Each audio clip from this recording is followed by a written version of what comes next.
Nous connaissons bien le mot énergie. Mais quelle est sa signification en science? L'énergie, c'est ce qui permet de faire des choses. Faire des choses, c'est-à-dire produire des effets, des changements. Des effets tels que la mise en mouvement d'un corps, l'émission de lumière ou encore la production de chaleur. En fait, n'importe quel changement est lié à la notion d'énergie. On peut donc dire que l'énergie est une grandeur physique qui indique la capacité à produire des effets.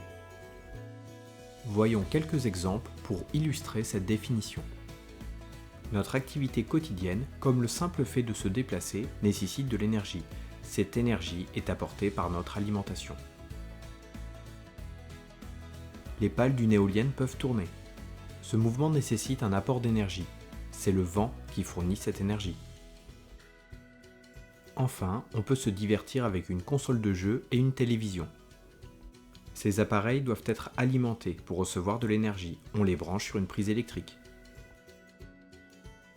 L'énergie permet donc de faire des choses, mais on le voit à travers ces trois exemples, elle peut prendre des formes bien différentes. Parlons donc des formes d'énergie.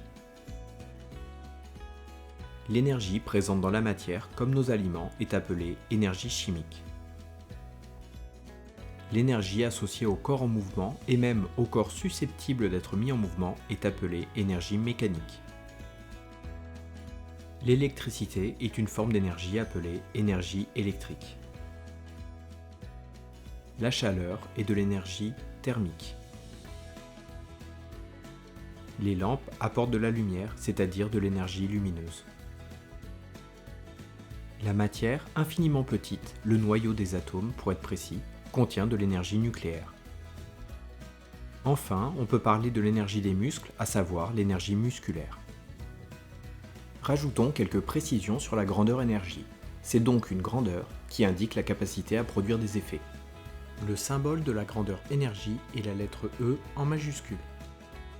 Comme la plupart des grandeurs physiques, l'énergie a une unité, c'est le joule. Le symbole du joule est la lettre J en majuscule. Il existe, selon le domaine d'étude, d'autres unités de l'énergie. Le kilowattheure est par exemple utilisé pour l'énergie électrique que nous consommons au quotidien. La calorie, quant à elle, est une unité de l'énergie utilisée pour indiquer l'énergie contenue dans les aliments que nous mangeons. Pour connaître la valeur de l'énergie, il existe des appareils de mesure, tels que par exemple le compteur électrique, mais il existe aussi des formules mathématiques permettant de la calculer. Cela dépend des formes d'énergie étudiées.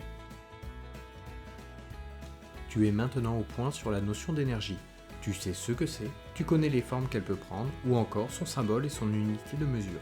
Et pourtant, il reste beaucoup à découvrir sur cette grandeur clé pour expliquer le monde qui nous entoure. Si la vidéo vous a plu, n'hésitez pas à vous abonner.